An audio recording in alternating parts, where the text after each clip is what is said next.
नमस्कार मैत्रिणींनो. आजचे चिंतन.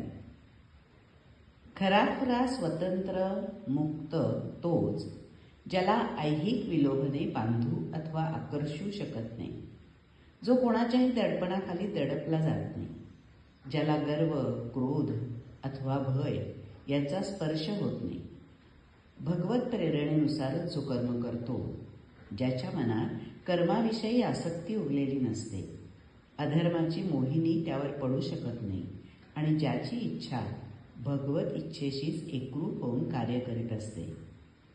पण जो स्वतःच्या भावावेगानुसार वागतो, मग तो स्वकुटुंब कल्याणासाठी, कुलाच्या थोरवीसाठी, नीतीच्या प्रतिष्ठेसाठी किंवा देशकल्याणासाठी वागो, तो मनुष्य खराखुरा स्वतंत्र मुक्त व उन्नत झालेला मनुष्य नव्हे.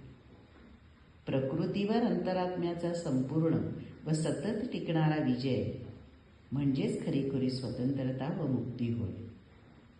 भावावेगांपासून अलिप्त होऊन खरे स्वतंत्र व्हा. नमस्कार.